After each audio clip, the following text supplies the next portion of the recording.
Welcome to One Tired Teacher, episode 117. How do we start an educational rebellion in the current system? Oh, this is an intense one. I'm just going to tell you right now. I have a very special guest, Dr. Jen Venverhoeven, who I've had on the podcast before, and we just get fired up about some of the current systems that exist in our educational system. And we talk about how to push back and what that might look like. And it's pretty intense. Now, we start off with transcurricular STEM integration, and we end up with a revolution ready to break out. I hope you stick around.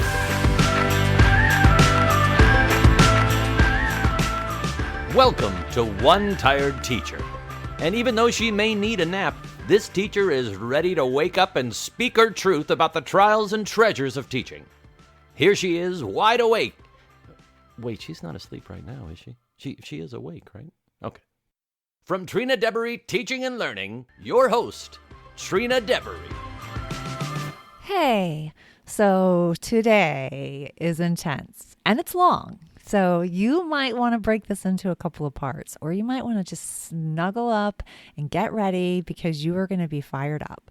That's all I have to say about that. It is intense, but it is so needed. And there's so many things that we talk about, and we do begin with transcurricular STEM integration. And don't worry, because I didn't really know what that was either at first. And we do get to it, but we kind of take a really long path around it. So prepare yourself, get excited, get motivated, because you're going to have your mind just completely blown.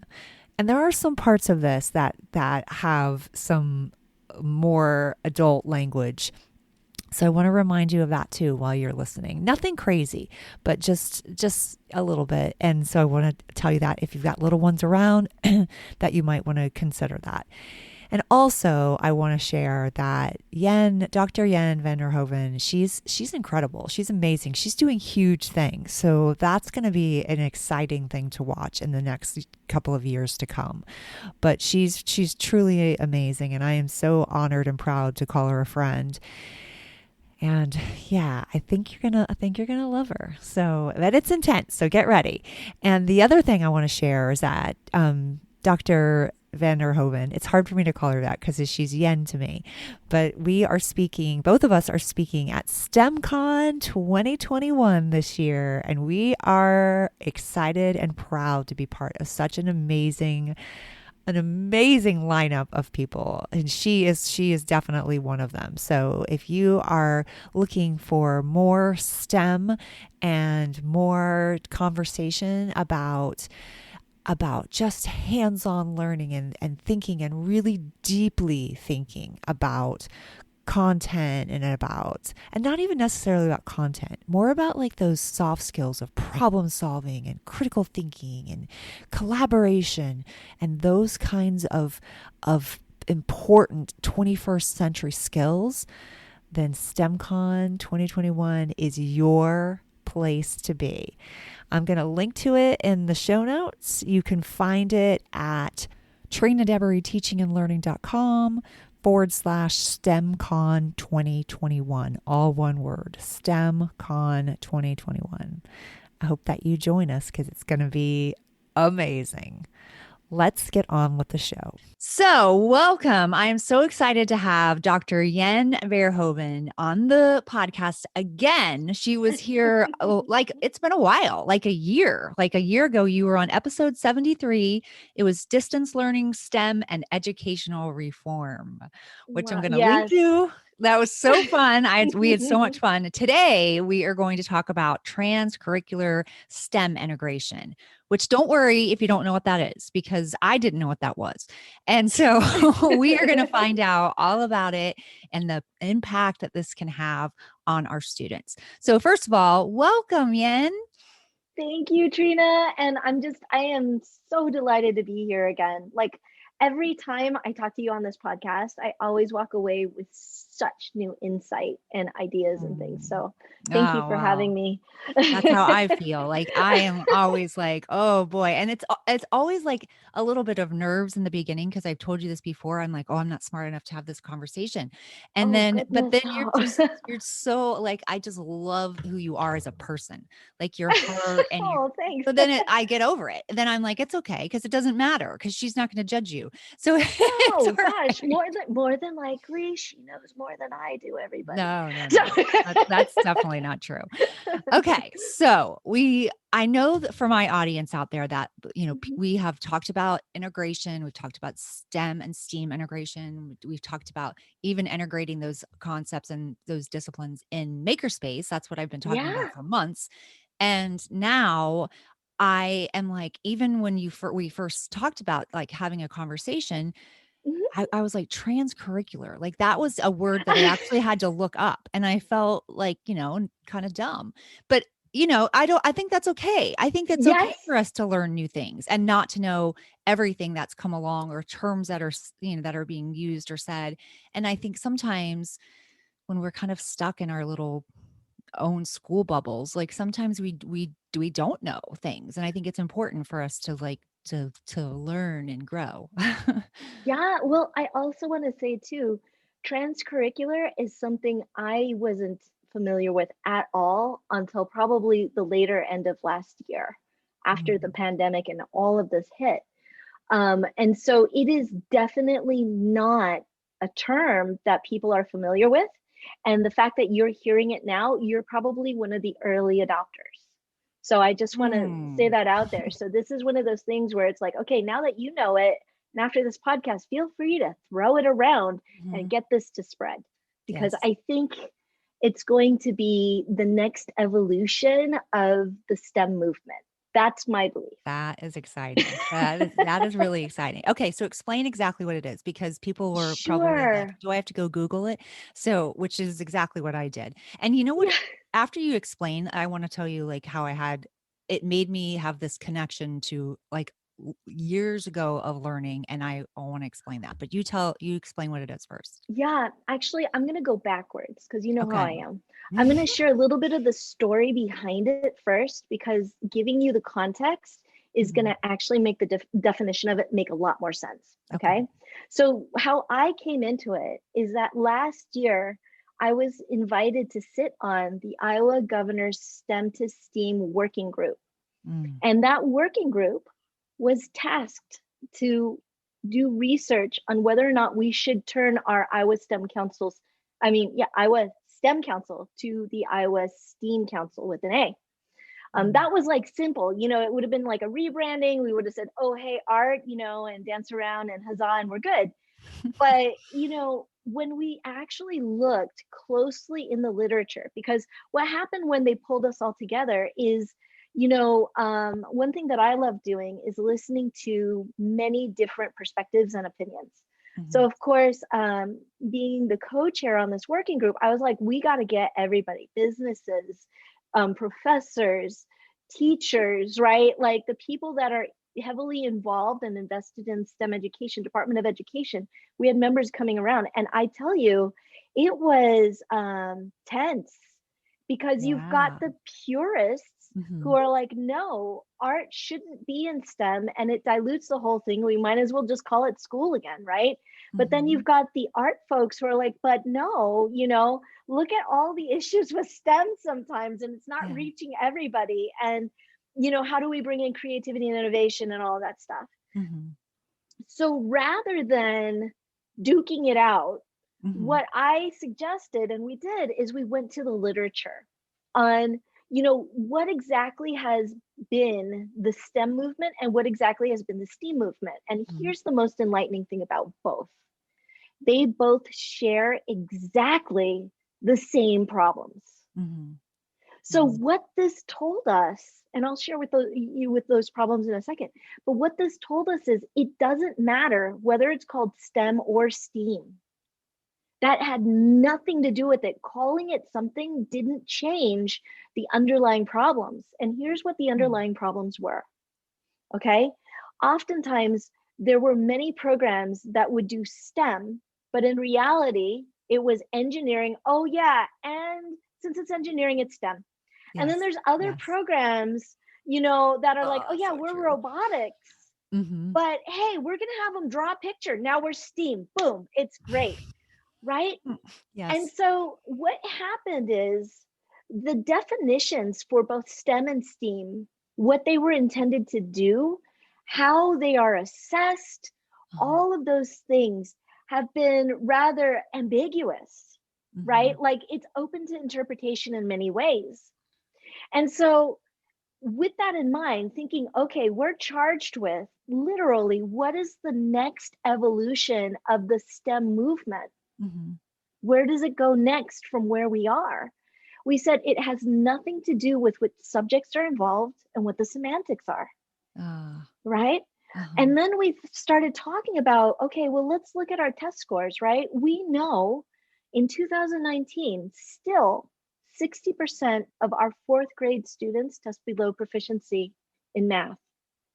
And Wow. it's not better than in science either. 58% of Mm-hmm. our fourth grade students test below proficiency in science. And the problem with that statistic is that by the time they reach eighth grade, they've Mm-hmm. already decided whether or not STEM is for them. Yeah. It's done.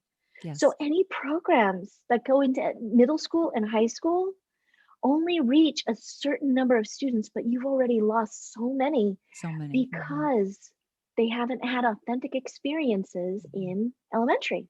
Yes. So, They're not even right? we're not even teaching science at all in Oh elementary, gosh. which is I know is not it's Yeah. heartbreaking. We're in my school's actually a STEAM school, but we like they're so it's like I mean they're or how they're teaching science is through like let me read about it and answer some questions and not let Ouch. me I know and not let me That just hurts my I soul. know. Even, I know. And even I have felt that way because I'm like, how yeah. am I going to have time? How do I have time when I'm trying to teach these babies how to read? As a first grade teacher, I Yeah. felt that way. As a second grade teacher, I felt that way. But I'm like, I have to make time for these hands-on authentic experiences so that they can discover and they can imagine and they can see how things break apart and they can ask Yes. questions and they can like understand this is science. Like this is exciting. Yes. It's not just Yes. facts on a paper. And again, like Right. I've been guilty Yeah. of it. So I totally understand. I know how much pressure you have as a primary teacher to get kids reading. And so Hmm. that part of it is it's not something that you can take lightly. And there's not you need a lot of time. And so Yes. that's the bottom line. But what do you do in that case where you're just completely I mean, talk about integration, period. That isn't even Right. happening at all. So Yes. now we're talking about you're getting ready to explain what transcurricular actually is, which feels like and more like a layer that's so much more about the students but and like their thinking and what they are Hmm. interested in and what questions they have and their concerns about the world and I Yes. love that part but like what do you like if we're not even integrating at all like how do we Right. get from there to there. Yeah, that's a really good question. So, going back to what I was explaining before, you're right. Mhm. One of the big issues that we have is that our schools, and I would even say our society's understandings of Mhm. education are subject specific and they're based on content, Yes. right?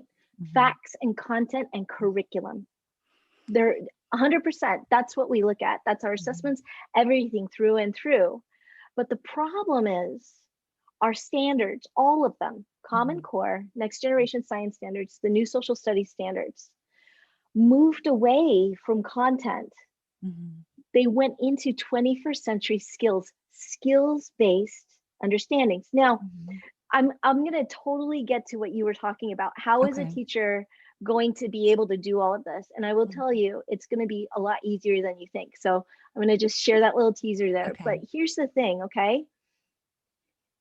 The problem with STEM and STEAM, the problem even thinking cross-curricular, is Mhm. that we still have this assumption that science, technology, engineering, math, art, all of those subjects are subjects that can be tackled independently of each other. Mhm. But the real life situations and problems are not siloed.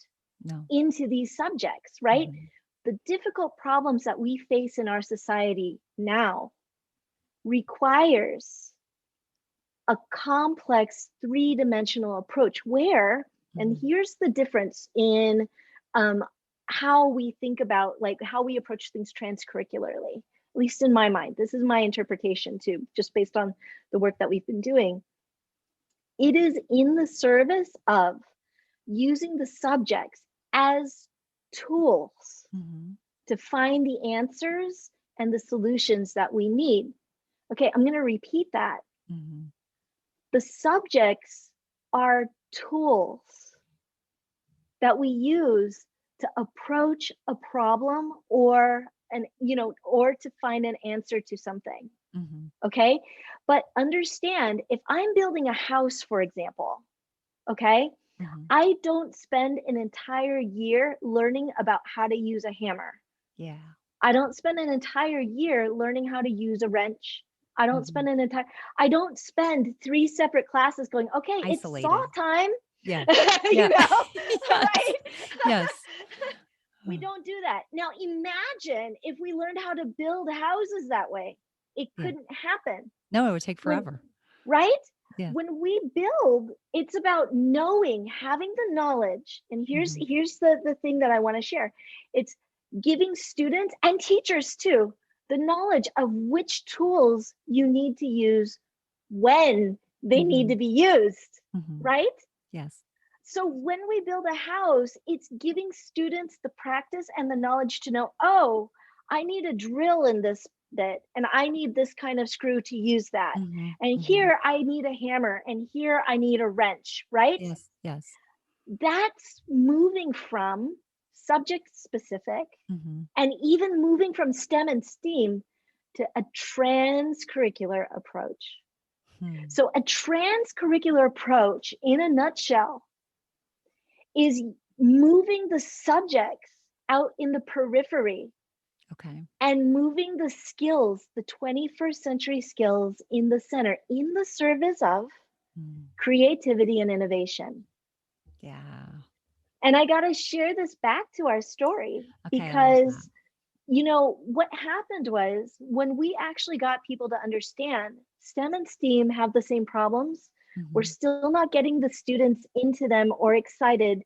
We're still not genuinely, we're not even teaching a cross curricular STEM or STEAM, right? No, A you're cross right. curricular approach. Mhm. And our eyes are still focused on the subjects, right? Yes. On robotics, on engineering, on technology, on using computers, right? Yes. What we forget is those are just the tools of the trade.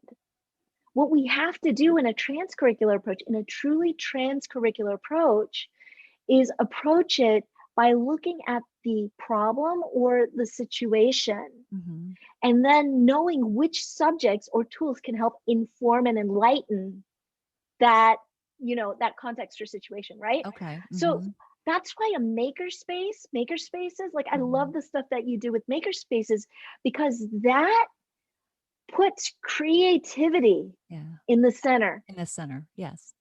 And that's the point. When we look at a transcurricular approach, Mhm. it's about putting the skills in the center, the 21st century skills in the center. And then from those skills, drawing upon what kinds of tools are going to be most appropriate in the service of Mhm. solving a question or a problem. I know I've said this a couple times, but this took me a while to truly understand. No, yes, I think it's important. I think you have to hear it again and again. But Yeah. okay, so going back to when we talk about the reading situation, Mhm. okay? All right. When I received training in what's called strategic literacy. Mhm. And strategic literacy is applying the skills that we teach in literacy across all subjects. Mhm. This should sound a little familiar. It's a familiar theme, Mhm. Mhm. but in really different ways. In other words, strategic literacy is not about the words, it's not about the vowels, it's Mhm. about the techniques that we use to break things down to understand that information. Okay. That's a skill. Mhm. And so if we teach reading in a transcurricular way, in other Mm-hmm. words, like this, I'm presenting a problem to you. Where can you go for information? Mm-hmm. How do I break that information down? Now, there is a confusion here, and I've got to explain this, okay? Mm-hmm. There are two different kinds of practice, if you will, or I Mm-hmm. should say, let me think, what's a better way of doing this? Okay,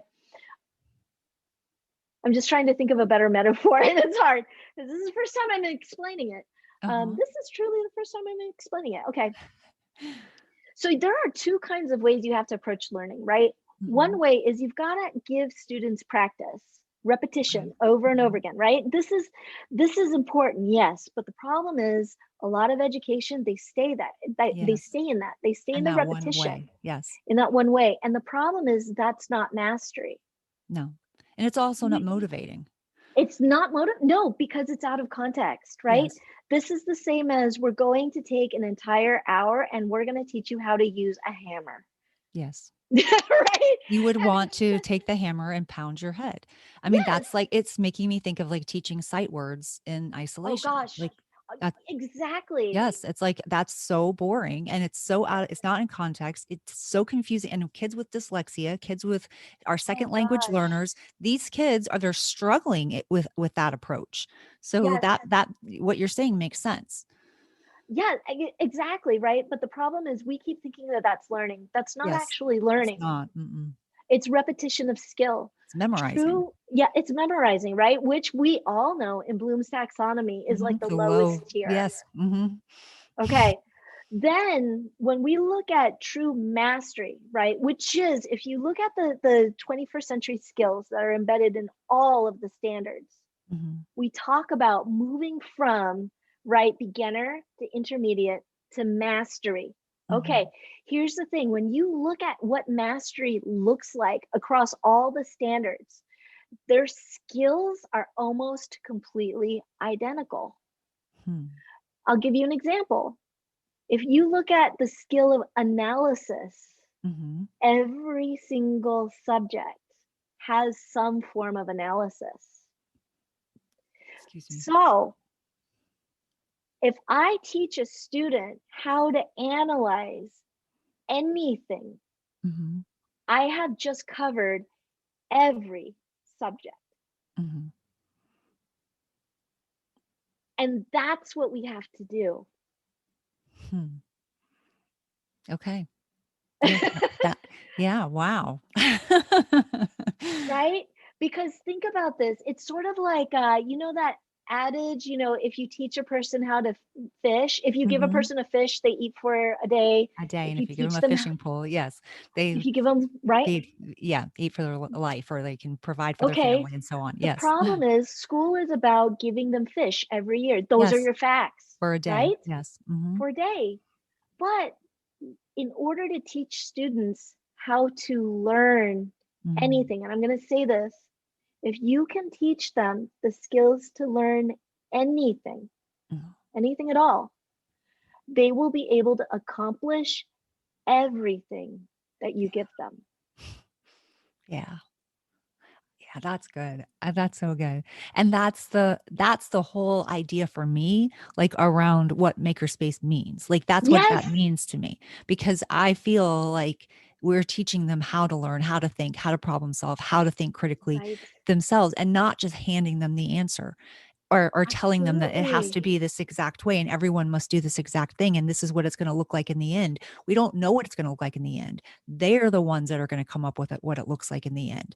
And Yes, that is the thing that is so powerful to me because I'm like, they don't know how to, they don't know how to think. They don't know how to problem solve. They don't know what to do if it's not specifically told to them. I don't think I told you this story.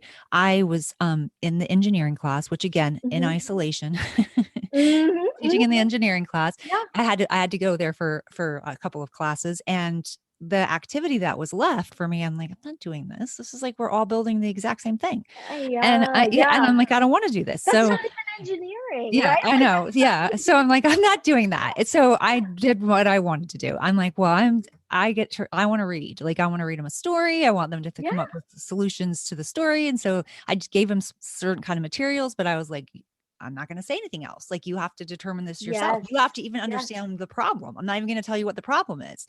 And so third grade was like unbelievable. The things that they came up with were so creative and so imaginative. And I was like, oh my goodness, I didn't even look at it like that. Like I didn't look at it like that Yeah. as an Yeah. adult. And I was like, wow. But when it came to fourth grade, they Mhm. couldn't do it. They are so used to it being so prescriptive and like, we're going to do Yes. this exact, we're going to do this program where you do this exact same thing. There's this math Mhm. program that they do that they watch a video and do the same thing over and over and over again every day. It's Oh my it's gosh. repetition every day. And I'm like, I would have hated math. And so Yes, absolutely. and it's so obvious that they're learning like that because when I put them Mhm. in a situation where they had to Right? use some thinking and they had to be creative, they couldn't do it. They Yeah. literally whined. Yeah. I mean, I had students going, I don't know, and Because whining. that's why they were taught that way, but I Yes. want to go back to something that you had said and push on that a little bit. And that's the assumption that our kids don't know how to create, problem solve. Oh They yes. don't have those I know creativity they skills. can do that. We just Yeah. haven't brought that out in them or Well, allowed hang them to. on. What I would say is this: the creativity, the innovation, the problem solving are actually innate abilities that we are born with. Mhm. And my business partner Jennifer Terry, she is social emotional learning and critical pedagogy specialist. Mm. And she pointed this example out to me, which I thought was brilliant. She said, "Okay," and this is one of the workshops that we're planning, right? She's like, "All right, we're gonna have every teacher come in with a show and tell item, and we're gonna Mhm. pair them off. One teacher is going to be able to talk everything about their show and tell item, and the other person is we're going to find them something really hard and obtuse that they probably have no idea what they're talking about, and they're going to have equal time to talk. And then we're going to map the learning trajectory onto that, onto both, and evaluate them." Oh geez. So here's the thing, right? Now, if you just, like Trina, just Yes. by your expression, you know what I'm talking about. Yes. When we have something we're passionate about, those skills come out Yes. because we Naturally. were born with them Yes. innately. The problem, and this is what hurts, we teach it out of our students. Yes. Yes. We're giving them things that they don't care about Yeah. in situations they don't care about and in ways where they're not allowed to create and innovate Yeah. and problem solve and think. That's the problem. Yeah. So I just want to, I have to take this strong stand. Here's my soapbox. I'm standing on it. I'm going to say, if you think students don't know, you are wrong. Yeah, you're They wrong. know. It just got taken out of them. Yes. Yes. Somebody took it out of them. And Yeah. Trina, you know exactly what I'm talking about. Yeah. And the Yeah. thing is, they took it out of them. But if you can find their favorite thing, Yeah. You can bring it back. it comes right back. It's Yeah. hunger. Yeah, it is. It's No, yeah, hunger. you're right. I totally agree with you. I totally agree. And even if I said it in a way that I thought that I didn't think they could do it, I definitely didn't mean that because I No, don't believe. Yeah, okay. but I just so you know, because yeah. I definitely don't believe that. But I totally agree. And if we are going to put them in situations that bore them to death, and we're going to give them, I even this whole week I've been in this testing situation Oh and my goodness. it's awful, so awful, and I won't talk about it because it was just so upsetting. But one of the things Mm, that I noticed, like you looking over someone's shoulder as they're struggling, I'm like, what the heck is the name of this passage? I don't want to read that. yes. That sounds terrible. How about you assess their Yes. comprehension based on like a passage on video games Oh or my on gosh. TikTok or Yes. on something that they might actually enjoy rather than Right. something that sounded so boring that an adult would be like, I don't want to read about that. Like Right. I don't have Yes. any interest in that. So it's Oh, it's so unbelievable. And you're right. And when you think about when you look at a baby, like a newborn baby, Hmm. and Oh, yes. it's like that's when you can totally see that it is within all of us. They learn to figure it out. They roll Yes. over, they walk, they crawl, they do all these things that if we took their little legs and made them go in one direction the whole entire time, and we didn't allow them to kick and move and figure it out, then it would look like they didn't know how to figure it out. Yes. And can you imagine if we taught young children, babies, language the way we do in school? No. Sight words, No, no, right? no. Flashcards, Yeah, right? flashcards. Standardized testing. That's why mom tried to do that to me. There was like teach your baby how to read. And Oh my I was like gosh. 1 and 2. Yeah, literally, she'd hold flashcards to me. Well, and I told you before, I have dyslexia. So that didn't do anything for me. Oh my That didn't help one gosh. single bit. I'm like, Yeah. what? And then she'd get so mad because one day I would be able to say a word and the next day I wouldn't. And I'm like, well, mom, I'm like, you're holding flashcards to a 2-year-old? Yeah. Or, or a 18-month-old Yep. baby, and why did Mhm. you even want me to read at 18 I months? know. What am And I gonna you read? know, because though our society only values Yes. the display Yes. of certain ways of doing things. And I'm going to say it that way. It's not a way of thinking, it is a display Oh, that yes. somehow offers validation, right? Mhm. Mhm. But then you forget about, I'll give you an example. My two young sons, when my eldest lost his first tooth, he Mhm. and his brother had gone around and found all kinds of things in the house because they were going to trap the tooth fairy. How do you, like, they made this like freaking Rube Goldberg machine, Yeah. um to try and trap the tooth fairy. And yet Mm, these creative, innovative yeah. displays of invention Mhm. and entrepreneurship and innovation get killed Yes. when you get to school. You're right. Because what happens when you do that? Oh, you're just playing. Yes. Oh, behave. When a kid does misbehaves, what happens? You take those opportunities Yeah. away from them Yeah. as a punishment, as opposed to recognizing the thing. And here's the thing, here is the big 100% thing that we have to think about and reshape our thinking as teachers, just in general, right? And administrators as a world, Mhm. which is, if we honor and we want creativity and innovation, then we must provide and acknowledge creativity and innovation in the classroom and Mhm. opportunities for it. Yes. I love hearing, teachers and people go, I really want my kids to critically think. Well, that's great. Why did you give them a fill in the blank worksheet then? Yeah. Yes. And why are you so opposed to play? Yes. If And, you don't want them to play, you don't want to allow them, well, we're gonna cut back on recess and we're not gonna allow them to oh do anything. gosh. I know. Isn't that terrible? And then we go, Whereas, "Oh, we want them to think critically. whereas Here's a fill in the play blank is, worksheet." yes, and Yeah. play is actually one of the most powerful forms of learning.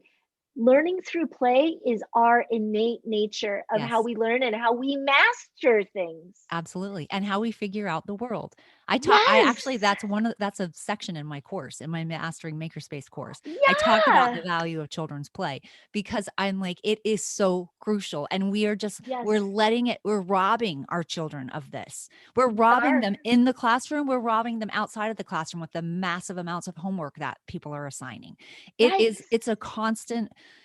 Oh, it just makes me so angry and so upset. And I am like, what are we doing to these poor kids? Like, that's It's how they're true. figuring out the world. I mean, Yeah. I can remember just spending hours playing with my brother. Like, we played Yeah. adventure people. We had these like whatever in the cars, and we built things and forts and whatever. And I we know. don't do that anymore. We took recess away from kids. Gosh, I still can't believe that to this day. And I'm like, really? Really? You took Yeah. recess away? How, when recess got taken away, I thought to myself, okay, that's it. The school system is now being run by people who have never been in the classroom Yes. And don't know because children. and don't know children, because They don't understand that play is one of the number one ways that we learn. Now, why is it? Because, I'm always interested in this. How did education get to be the broken thing that it is? Mhm. And what I would say to that is because the forms of assessment and education, quote unquote, education that kids receive in the classroom is not at all based on learning. It's not at all based on learning. It is based on convenience Yeah. Yep. and cost. Yes. Yes. That is Yes. No, all you're that's you're based you're on. right. You're right, because I even remember when we went to this ridiculous, like when we were talking about RTI and we're talking about monitoring students in as far as reading, and they Mhm. wanted things that were that you could graph easily, and they're You like, could "Oh, well, graph then we'll it. take a fluency rate." What? And then Yeah. all of a sudden, their whole reading ability was based on how fast they could read. Oh, yes, that happens here too. And I'm like, Yes, and how I'm yes, ridiculous is how that? ridiculous is that? It doesn't matter what they know about the story or how they can discuss it or how they can deeply analyze it. None of that matters. How fast they can read because it's easy Yes. to graph. And I just felt like I Mhm. wanted to pull my hair out and just scream constantly because I'm like, that Yeah. doesn't make any sense. And I agree. I totally agree. So what does that mean? And if you think about it in terms of cost and efficiency, you Mhm. know why that happens. Fast and easy. It's Mhm. fast and easy. Oh, the faster the kids read, the faster I'm done with this assessment, Yep. right? Mhm. But what we forget, and this is the thing that, our work is about reminding teachers about this too, is we cannot fall into that trap. No, no. We don't allow yourself to judge your students based on test scores, and don't allow yourself to judge your worth Based on that. based on these superficial assessments that really don't measure learning. No, That's so important.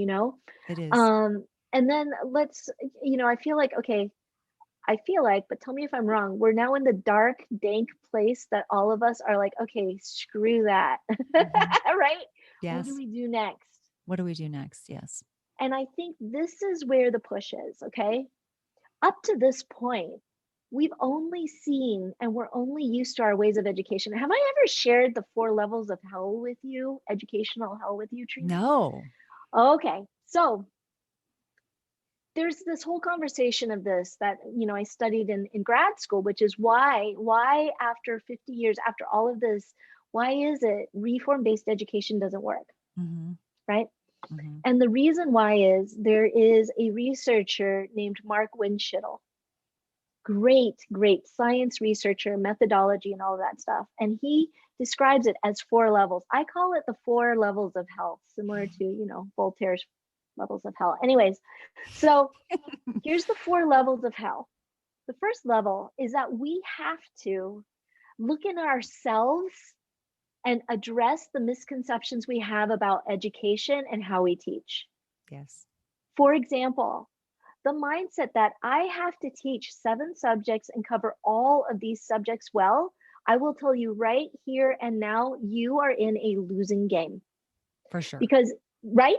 Yep. If we actually break down the amount of information in even a single subject, Mhm. it is not humanly possible to teach all of that in a year. I No. want to repeat that. It is not humanly possible to teach it in a year, but yet we're always trying. Yeah. We're always going, I must cover this lesson. I must cover this lesson. I must cover that lesson. And this is, I want to share a story with you and how I uncovered this for myself. Because, when we go through teaching, when we're new, when we're fresh and Mhm. we're just going through school, I mean, I remember going, how am I supposed to cover all of this stuff? Right? Yeah. Like Yeah. at the point before school actually wore us down, we were Yes. like, no, this doesn't make sense. People who walk in and they No. see this, it doesn't make sense, right? No, you're right. Um, yeah, and of course, what was the thing that they would tell me? Well, yeah, it is a lot of stuff, but nobody would tell you what to do about it, right? Yeah. Okay. Yeah. Yeah. So my first year teaching in my own classroom, and again, I always like, yeah, it's a lot of information. Oh, well, right? Like Yep. this, Yep. Mhm. I finally said, because you know me, I am a rebel. I am a rebel teacher. I was a rebel teacher from probably the day I walked in Yeah. and took my first education class. And I said this, I looked at the standards, I'm planning out my year, and I said, there is no way I'm Yeah, I'm not covering all doing of it. this. Yeah. I'm not doing it. Yeah, Yep. exactly. Yeah. I'm That's not what I doing did this. too. I just didn't say it out loud. I just was like, that's fine. I I'm did. not doing it. You know, Sometimes I did. And sometimes yeah, I said it to my team, but wouldn't say it to my principal. But I mean, right, I guess right. that was a part. Yeah. I'm like, I'm But not doing this. we and it's smart, right? Like, what do rebels do? Rebels have to be strategic. Yes. But we are strategic. Here's the thing though, it's still rebellion. I'm not conforming to what you're telling me, which is to impossibly teach all of these standards Yeah. and knowing that my students learned nothing. Nothing. Instead, and Yeah. I think we talked about this before. Instead, we must, as teachers, teach to our moral centers, our Yeah. compass. Yes. The reason why we got into teaching has to stay true. Yeah. And if you're finding yourself moving away from that, if you're finding yourself having to comply and knowing that you're hurting your students in the way, understand you have made Hmm. a move against your moral compass, against Yes. what you agreed to do as a teacher. It's just a reminder of that. No, you're absolutely right. I think that's why the past 2 weeks have been so hard for me. I mean, I left the classroom because of testing and programs, and I Yeah. and having to test for 8 days in a row was going against Oh, my it's moral compass. ridiculous. Yes, that's exactly. I was like, I felt like I had PTSD. Like Yes. I honestly did. Even today, I took I'm not there. I'm not at school today, and I am exhausted. I am Yes. emotionally exhausted because I went against what I believe is right for kids. Because you know deep in your heart that this is wrong. And I Yes. bet most educators do, you know? Mhm. And how do we solve that? Right? Like, how do we solve Mhm. that? Yeah. How So do we solve it? this is where I have spent my entire life working on this. So going back to my first year, this is how I solved it. Picking up all of these tips and things like that. I said to myself, it's the wrong kind of game. And let me share with you a metaphor. As teachers, we go into the game thinking that we're playing checkers, right? Mhm. And so the game is fair. We've got an opponent, we know the rules, we're playing checkers, we're good. Mhm. In reality, it looks the same. We're actually playing chess. Yeah. Hmm. Okay? I want you to understand what I mean by that. You're in a situation, all schools with the standards are in a situation where there is absolutely one, no way you can teach all the standards. Two, all the assessments, even the ones that are aligned to NGSS, are still not truly aligned to how students learn. Mhm. They're still not fair. And I'll tell you exactly why. When you look at the very core of who makes money on these standardized tests, they are companies who are Mhm. designed to create a bell curve. I'm going to repeat, a bell curve. Yes. What does a Mhm. bell curve mean? It means 75%. It means the majority of your students only know Mhm. 75% of the material. Now, I ask you, as an educator, does that sound right to you? No. But this is the game. So going back, one So of the there's things I going to be like people that fall at the bottom of that are on the other side or in the first part of the curve.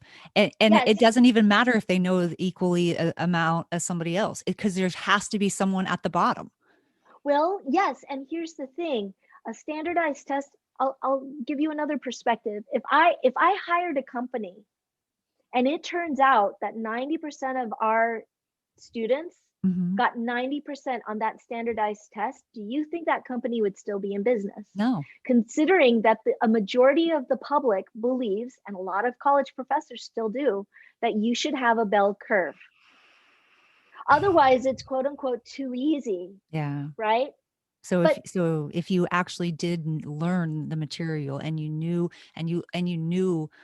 you knew that, then you should be able to attain that 90% of those kids. exactly. But But not in this type of no, not with a bell curve. no, if you actually read the questions, just like you're saying, Trina, Mhm. you'll understand they were purposely written ambiguously to produce a bell curve, not Mhm. to assess for what a student truly knows. No. I'm going to repeat They that. don't even decide a cut No, score until No. after you've taken the test. So there is Yes. no give me the criteria in advance because I don't know the criteria in advance. I'm just throwing spaghetti at the wall to see if it sticks. Exactly. And they're not going to give you a cut score because they want 75%, right? This is controlled by a company. Mm. It is not controlled by anybody who has your students' well-being in mind. And the problem is they're going to sacrifice your self-confidence, your students' self-confidence, everything that, their identities, all of that for the sake of making money to be the top number one thing for standardized tests. That's That's the terrible. problem. Now, I'm saying this because now you see the game. Mhm. You can't blame yourself for losing to checkers every year Yeah. because it was designed for you to lose. It was designed to keep teachers from reclaiming their power as Mhm. leaders. Mhm. You know what I mean? Yes, Like I I've been do. examining this for a while, so that's why I'm sharing. And so the first level of hell is Mhm. getting out of the game. And how I did it as a teacher is this: instead of saying, I need to teach all my students the standards so they can pass the test, I said, screw that. I started assigning tests as homework for them to go in and read it like a reading assignment and break Mhm. down the questions and tell me which ones were crappy, why Mhm. they were crappy. And by the time they were done with my class, Mhm. I got 90% scores every year, despite the fact that I didn't teach all the standards. And the Yeah. reason why is because I taught them Yes. how to learn and how to read a test. Yes. I did that to There, second graders. yes, I didn't even realize that what you're just saying, because we talked about finding the ones that were tricking you, like that we call them yes, the trick make, like they were, I acted like we were these undercover spies. We went through spy training, and it was yes. basically Oh teaching them the gosh. genre of test taking so that we learned this one, this is where they tried to trick us, and we highlighted, and it was basically them understanding how to look at a test like that. So yes, and they Trina, did very you and well. I we need to work on making a Yes. lesson like this for Yes, teachers, yes, I truly. agree. I forgot about all that. You're saying that, and I'm like, oh my gosh, that's like Yes, our secret agent training that we used to do for yes, the because Stanford 10. here's the thing. Test taking is a literacy. Yeah. It is not an assessment of what students know. Yes. Standardized tests is a literacy that we need to teach our kids how to do, Yes, I which totally means we agree. need to teach them how to do a test, Yes. not by knowing the Not knowledge, by because this knowing is all the knowledge. No, yes, that right. makes yes, and it makes sense, and that's what I would say. And I wouldn't spend the whole year doing it. I spent a No. couple of weeks focused on like Mhm. that genre of test taking, and But so they would what that understand does, that. yeah, and what that does, because think about, I mean, you talked about this in your Facebook group, and it just broke my heart. How many kids get test taking anxiety? Young kids Yeah. that should have never had that, right? Yes. By by normalizing a test to be a spy game, to Mhm. be a piece of literature, they now approach it with a higher level of confidence. Yes. Mhm. They now approach it not as this, oh my gosh, I'm going to be judged and this is my future. Yeah. They're not approaching it that way. No. Instead, they're approaching it as, screw you, how dare you judge me? I am going to I am going Yeah. to score really high on this despite what you do because I know the game now. Yes. Yeah. I know how to look And for the tricks. Yeah. I know how to look for the tricks. And that's how I gamed a lot of the system, Yeah. so that my kids knew what science was. My kids knew how to do experiments. My kids knew how to read, like what you're saying, Yes. but in contexts that were Yes. important and meaningful, Mhm. right? In maker spaces. Because Mhm. one aspect we forget about learning, we shouldn't forget, I shouldn't say we forget, one aspect that our budgets made us forget about learning is that learning cannot be rushed. It's like a garden. Yeah. Oftentimes I talk about how, when we teach students, it's like having growing a garden, right? Mhm. And the different seeds are different kids, they all need different conditions to grow. We forget that one of the number one things that has to happen in order for things to grow and flower is time. Yeah. Learning is identical to that. No matter how much water, fertilizer, sunlight Sun. Yeah. you give those students, you can't rush time ever.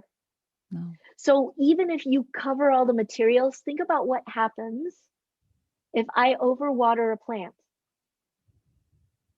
It Dies. drowns, Yeah. it dies.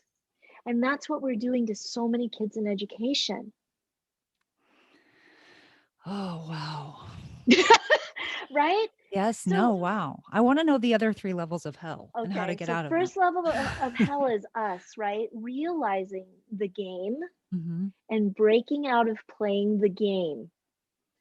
And here's the other thing, and I have to say this, teachers, you're not pawns in this game. No matter what the system tells you, you are the most highly trained and qualified players on that game. You are queens. You need to learn how to play the board like a queen. Yes. And That I have a means really good show for them to watch too. good, but it is, oh yes, right, Queen's Yeah, the Queen's Gambit. Gambit. Yes. Yes. But we have to do that. That's what Rebels is about. I Yeah. talk about rebel teaching. We're opening our Fierce and Fearless program in July, and I'm working on all of Oh, that's this exciting. empowerment. Yes. And one of those things is accepting, learning the rules, Yes. getting out of that level of hell of self, Mm-hmm. right? Of putting then skill before content, Yes. of putting well-being and nurturing learning before standardized tests and all this other crap that they think they're supposed to do, but Yeah. we know better, right? I still remember the last time I was on a podcast with you and you're like, they can't Mhm. watch me all the time, Yeah. and I was like, no, they can't. No, they can't, Yeah, they you can. know? And so, okay, so that's the first level. The second level is the level with your school, your other Mm. teachers, and what they tell you, right?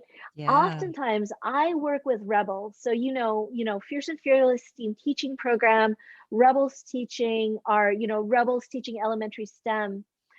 People find our group because they are the rebels and the mavericks in their schools, and they Yeah. may be alone. Trina, you know exactly what I'm talking about, Yeah. right? Like, Yes. you dare say something that's out of line, and all of a sudden you're ostracized. Oh, for sure. Absolutely. 100%.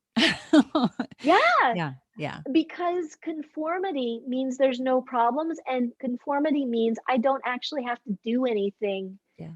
right? But not doing anything means harming our students. So I want to Yeah. just say that when you conform, you're hurting your kids. Yeah. And if you're okay with that, that is great. But I'm just saying, when you conform, you're hurting your kids. No, you're right. Okay. Yeah. So like I said, the next level then is resisting peer Mhm. pressure, resisting what other teachers may think of you, may expect you And to that's do. hard. That's hard. That's a It's very hard thing. real hard. It's you feel very lonely. I feel very lonely a Yes. lot of times.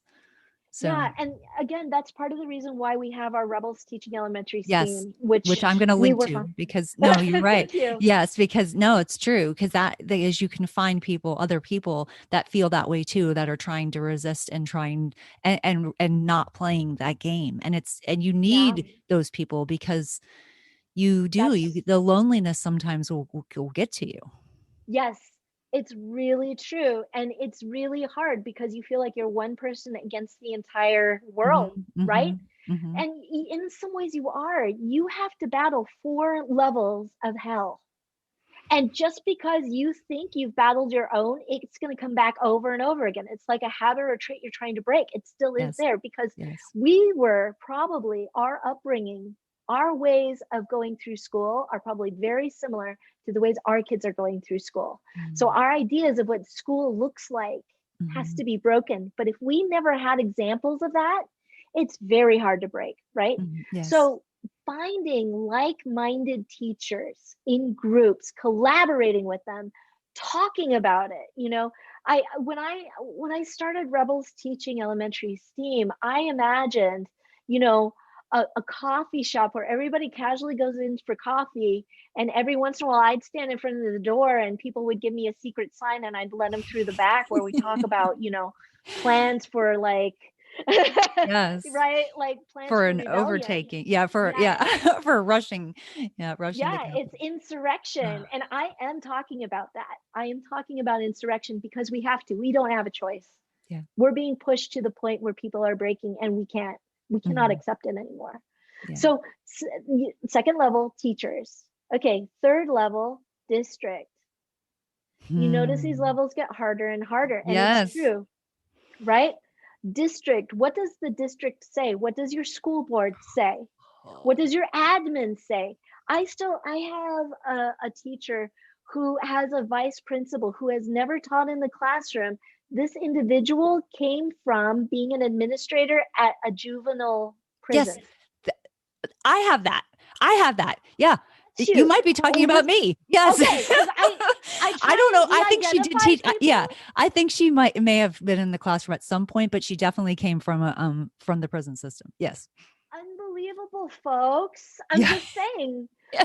No wonder why. And I've said this before. When you look at the power, the way power structures are arranged, prisons, mental hospitals, Yes. and schools have identical power systems Which is where insane. That's insane. That's insane to me. it's insane, but it's truth. You see it, Yes. right? No, I do see it. I know. Yeah. It's a system of control. Who are our inmates? Our students. Who are Yes. our jailers? Our teachers, Yes. unfortunately. And when you think back about studies that have been done and they've watched behavior and when, you know that I'm talking about and Yes. switched it and then they saw that those same Yes. behaviors behaved in that same way in that particular role. And so I Yes. think about if you're thinking about teachers being in the jailer position, like all of a sudden you're acting in ways that you never thought you would act, or you're thinking Yeah. about kids in ways you never thought you would think about kids. I just had this conversation with some teachers this week, and it was like, and we were all agreeing about how we don't want to look at the testing like that, and we don't want to look at kids like that. And then somebody said, but we just keep getting those kids. And I was like, stop. And it's not I those go, kids. it's not those kids. I go, even we're doing it right now. I'm like, even identifying them as those kids. I'm Yeah. like, that is not okay. It's not Yeah. okay. And Well, I'm like, and because I don't think this person's a bad person. I think she's a wonderful person. I think it's like being in that experiment. it's You the do levels certain of things. hell. I'm Yes. telling you, it really is. Because here's the thing, too, right? Um, the fourth level, right? So you've got yourself, you've got your teachers, right? Your school culture, you've got Mhm. your administrators and your district. Fourth level is society. Hmm. Society is huge because think about our language. Those kids, I remember my first year teaching, and I got kids from life science, and Mhm. people would say, "Oh, you're in the trenches," as if the battle is against the students. Yeah. "Oh, I'm sorry, you're a high school teacher. That must be rough," because Mm. they think the battle is the It's the kids. kids. Yeah. And so that prison mentality remains. We think our students are inmates Mhm. and they must be controlled, they must be disciplined, they Yeah. must conform.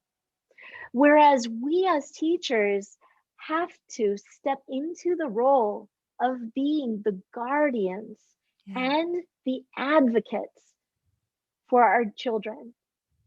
When you're a teacher, you only really have two roles, simply. I know it gets more complicated, but I'm going to share Mhm. this. You are either the oppressor or the liberator. You choose. Hmm. Wow. It's not easy No, it's not. because you are fighting four levels to make you the oppressor. Yeah. You are fighting four levels, but when we come together as rebels, when you see the game, and I'm hoping this conversation helps, right? Yeah. And obviously, I don't say this to principals or anybody else. This is really for teachers to understand.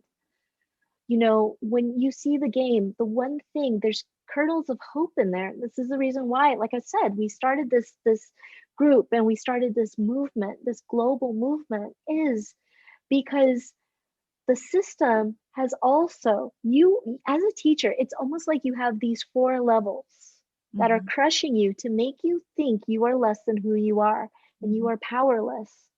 But in reality, all it's done is made you think, queen, that you're just a pawn. But you are a queen and you have always been a queen. And what I invite you to do is, if you don't want to be the oppressor anymore, Mhm. think about, in the creative, amazing, brilliant ways of thinking and collaborating, the amazing superpowers that you have. Think about the ways you can resist. Yeah. And our superpowers are incredible. This is the reason why you have 4 layers on you, because people are afraid. I remember this line. I was watching Penny, what is it? Penny Dreadful. It was Mhm. hilarious. There was this one scene where Dr. Frankenstein, he had, he just resurrect. I'm sorry, spoilers, everybody. So you may want to skip this if you haven't seen it. Dr. Frankenstein has to dress the woman that he just like brought out, resurrected, Mhm. and he puts her in a corset because it's the Victorian age, and she is just, I can't breathe. I feel like I'm gonna faint. She Yeah. can't like move around, and she's just so constricted. She's like, why do they make us wear these things? And this line was, I love this line. I should frame it. It says, because, my dear, if we don't restrain you, women will rule the world. Hmm. Oh, man. Oh, no. Yeah, that's good. Yeah, Right? that's so good. Yes. You are teachers Oh, I have the chills. restrained on purpose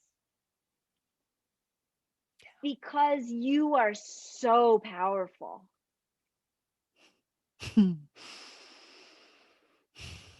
Every Take time you get me every single time. Oh, man. Yeah, it's yeah, You really are. yes. And oftentimes it's just, and I know those of you that like, I know there's a number of teachers that are in my personal Facebook, like my personal Facebook, which I invite anybody who wants to add me. I am a total open book. Mhm. Um, but there are times when I'll be like, you know what, life is crap right now, and this is what I'm doing. I'm eating a sundae and sitting next to the dog. And you Yeah. know why I do those things? I'll tell you why I do those things. Because I am taking the damn corset off, Yeah. and I am not pretending to be perfect or comfortable for anybody else's convenience. Yeah. And I invite you as a teacher to do the same. You know what? The test sucks. Mhm. Don't suck it up. Yeah. Don't Yeah. try and make yourself perfect. Don't try and grin and bear it. No. Tell the truth. Yeah. And I do understand you are in many different situations, but here's the other thing that I trust in you as teachers, right? I'm just talking to the group. I trust in you that because you have gotten this far, you are far more powerful than you have ever realized. And this is why you are so micromanaged, Yes, for sure. because people are afraid They're of afraid. your power. And don't forget that. And they should be. They should be. But you've got to break out of those levels of hell. Yes, for sure. And that first level is the first level is checking yourself when you say, I have no power. Because I'll tell you something, and I'll give you some ideas, because I know for some of you this may be a very new concept and you're like, what the hell is she talking about, Yeah. right? Here's the thing. Our gift is to teach. Yeah.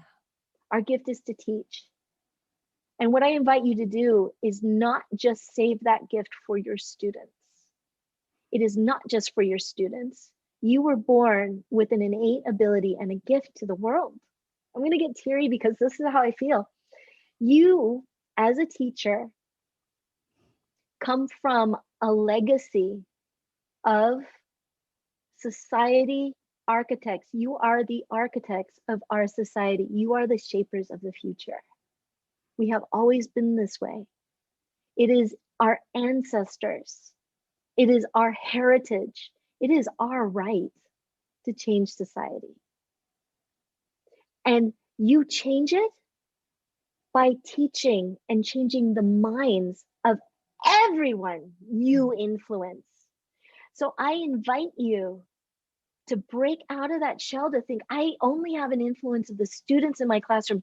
No, you don't. Teach your school board, teach your principal, teach your parents. Tell them why your class is loud and noisy and that there are gummy bears flying all over the place. Tell them why play is so crucial and important, because they don't know unless you tell them. And I swear to you, when you start pushing that way, when you start taking your role as, I'm going to teach you why and how we learn and teach, I'm going to teach all of you, you will get your power back. You will get it back. All you have to do is not stop and not limit yourself. And, I'll share with you, I have teachers that are like, I have sent 1,000,001 emails to my administrator and they just won't listen. And I say, stop spending your effort sending 1,000,001 emails to your administrator. Yeah. Send them to your business community. Yeah. Get money into your community by getting sponsorships. Your administrator is not going to say no to $1,000 that you just funded. Invite the media in. Yeah. Bring the newspaper in. Have them do a story on your makerspace. Yeah. Especially now in the pandemic, people want good news. They want to feel good about themselves. That's true. Right? Yes. They want to help, but the problem is that we all feel helpless. Yeah. Share that power with them. Invite your school board members into your class. Send them an email. Teach them, let them know. Yeah. You don't have to just, when I say rebel, think about how many different rebellions are there? How many different kinds of people rebel, right? Mm-hmm. Harriet Tubman, right? Mm-hmm. I love her. Yeah. Ruth Bader Ginsburg, right? I'm just like off the top of my head, yes. Dr. Martin Luther King, Gandhi. Right? Gandhi. Yeah, peaceful. Right? Yes. Gandhi did not come down and burn the house. Now, no. I admit I am the type of person that says blow it up and burn it down. But I'm not the only one that wins the battle. Absolutely. Everyone. No, you're right. And that's a style. That's your style. I'm all for that. I'm like going woohoo right along with you. But they're like peacefully, protesting is another very impactful way of protesting or rebelling. Yes. So, yeah. And rebelling through teaching is actually a natural way for us to go. Absolutely. Yes. Oftentimes, I'll tell you, sometimes you've got the parent that comes in, they're like, why aren't you doing this? I remember this, for instance, I had this one gentleman, I was in front of Shark Tank. He's like big old businessman. And he's like, I don't understand all of this fluffy stuff that you're doing in classrooms. They're not learning facts and things like that. And I looked at him and I said, well, that's because facts get outdated after a couple of years. Yeah. I'm like, I'm teaching them how to learn, and that's not going to come off of a multiplication table. No, you're right. No. There's a value in teaching them how to learn and how to love it. How to love it. Because that's been my goal this year. That's been my way of rebelling. I'm like, I'm going to get these kids jumping up and down, literally jumping up and down for books. And they are. So that is like, I'm like, they want to be there. They are upset when they can't be there. So they want books. See, this is the thing though about learning that we forget. Learning is as innate in us as eating and sleeping. Yeah. If we're allowed to do it in the ways that we can naturally do it, we enjoy it. Like, I love to eat. What if instead of being able to eat, I had to sit there and I had to use certain kinds of cutlery? I had to only eat a certain kind of thing. I had to chew it a certain kind of way. I had to open my mouth. Exactly the same as the person next to you. Yeah. Right? To show like I've digested the food. You got somebody coming in and inspecting the bits to make sure I've chewed it right before I'm allowed to swallow it. Yes. No, you're right. It's Would the I same. like to eat? Like if I had to do that every day, if my assessment was, okay, here is this cube of slop that we Yeah. just bought for you, spam, Yeah. spam, and we're going to assess how well you eat this. Yes. And make sure you're doing it at the exact same way and the exact same time as Yes, the person sitting next to you. right. And you If they must eat start it doing quickly. faster, you quick up, you speed up. Yes, you have to eat it fast. If you don't eat it fast, you're not eating it properly. Yeah. But yet this is learning. This No, is I what we've know. taken learning Yes. to do. Yes. You're So, right. so if we teach in the ways that kids learn, Yeah.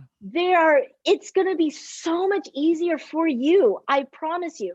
This is actually what we do in our program. Like one of the theory that I created, and it's funny because people are like, yeah, you need to talk more about your theory. And I don't. And now I realize I have to. In Mhm. graduate school, I created interactive spatial learning, ISL. Interactive spatial learning explains how do we create learning environments and experiences that harness natural learning tendencies. It's sort of Mm. like taking a kid that's been forced to eat spam a certain way, a certain Yes. time, as quickly, and giving them a banquet and Yeah. saying, here you go, pick what you want, eat Yeah. how you want to, enjoy it. Tell me Mhm. which things you like. Try this. I know you've never had it. Just try a little. If you don't like it, it's fine, but Yeah. just try it. How would somebody who's eaten spam, now think about it this way. Yeah. Kids you're in prison, you eat spam every single day a certain way with everybody else, and they take you out of there Yeah. and they put you at a At banquet. a banquet. I want teachers to give them the banquet. Yeah. ISL is about producing that banquet for them and just letting them do their natural tendencies. This is why, Trina, they go to your classroom and they want the books because Yeah. they get to be fed Yes. like healthy, nourishing, you know, food for their Yeah. souls, Yes. Yeah. right? But this is how we have to view education. This is the rebellion. Yeah. Screw reform. Screw it. It's not working. No, it's not. We need the rebellion to happen. So transcurricular, going back to transcurricular, makes sense now, yeah? I hope Yes. so. Yes. A banquet is not like breaking down an individual food group and making you just eat these certain things at one time. It's giving somebody a plate and saying, here are the different food groups that are healthy for you. You choose which ones do you want. Yes. Oh, you want to put gravy on your potatoes? Be my guest. You want to put ketchup with your potatoes? Sure, it's weird, but go for it, Yeah. Go for it. And that's it, right? Yes. Like that's it.